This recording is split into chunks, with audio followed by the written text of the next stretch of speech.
what's happening in the Protective Diet Test Kitchen. We are making this week's recipe for Protective Diet sugar-free Cocoa Puffs, and Jerry's making it completely right here in front of you to show you how quick it is to put together. This is the last of our last batch. It makes 3 quarts, so I usually store it in a 2-quart and a 1-quart jar, and it's super, super crunchy. And make sure that you get a box of soy milk in your refrigerator, because cereal, in case you've been on a plant-based diet for a while and you haven't had cereal in your bowl, you have to serve cereal with really cold milk. It's very key to a good bowl of cereal, and I think you're gonna love the Cocoa Puffs. How's that going? Let me take over for you, Jerry. Right. Put those bagels on that cooling rack for me. So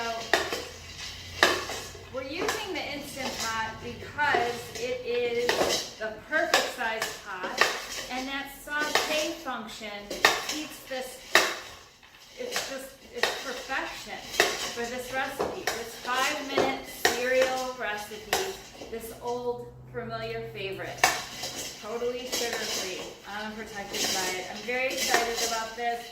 Jerry and I have been plowing through. Oh yeah. We've been eating it as, you know, with our PD mocktails. But don't eat it right out of there. It's kind of cool. Yes, you must let this cool, thank you Jerry, and use a long spoon or a long-handled spoon when tossing this together. It cools quickly, so work quickly. Because this gets hot, very hot, just like sugar, but no sugar. Do you have the funnel? Can you get the funnel for me? And, oh my gosh, I'm so excited about this recipe. We're going to have more recipes in the future that use these corn puffs. One's coming up that is called Dragon Munch.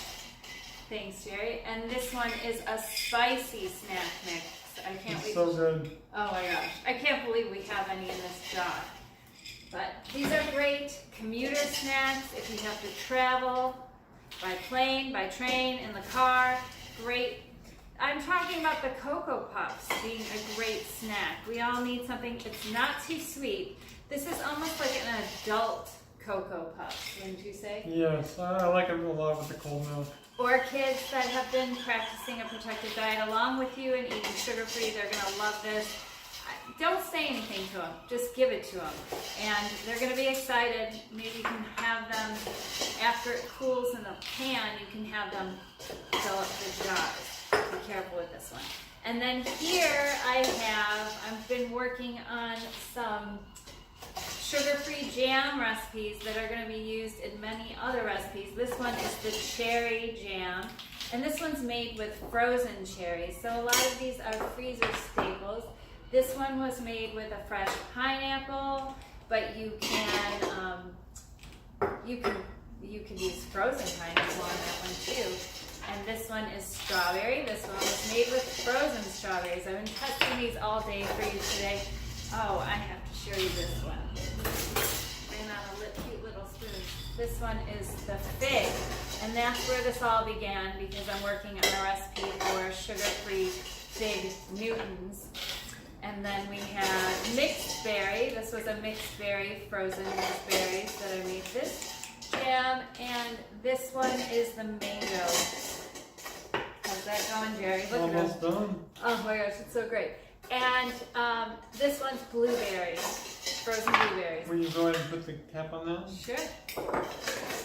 Actually, oh yeah, you can cap it up warm or cool. I let it cool because it kind of steams up a little bit in there. But it doesn't. Jerry's like, I tested it, it's fine.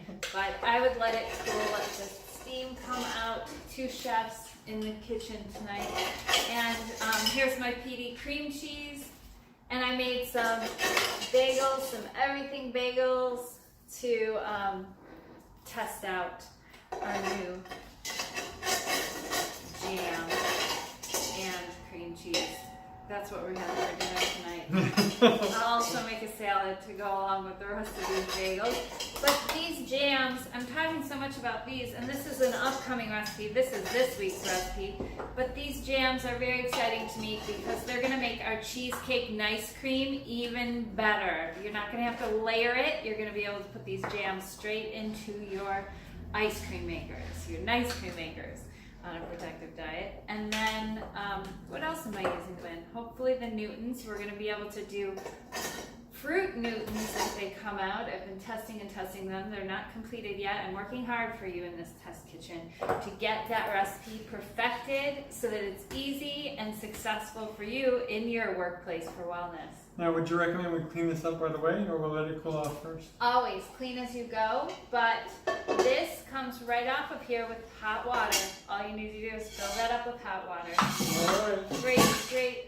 Great tip to point out there, Jerry. We've been going through all the different tips to help you along with every single recipe that we've put out, and we hope you're enjoying them as much as we are. And check out my fermentation shelf. I've got everything going on here. I've got my spices and herb crackers, and it's always exciting in our workplace for wellness because I'm always working on something new. So good. But I'm always revisiting our old recipes like the escabeche and my probiotic pickled onions.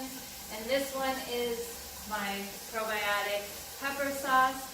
This one is I made it with jalapenos and habaneros. And this is a salsa, and this is a hot sauce, another hot sauce, a tomato-based hot sauce I'm working on. But I'm always playing with something, testing out new things for our food satisfaction and eating pleasure. But what else can I show them in here? There's always something more, but I'm going to let you go because my milk is cold and my Cocoa Puffs are ready for me to enjoy and our everything bagels. And I've got to make sure that these jams taste really good. That's right. right. Let's give it a shot. What a hard job we have ahead of us tonight. I'll make a salad, I promise, to go with all of this as well. Take care. Best of health. Thanks, Jerry. What's up? Go, Petey.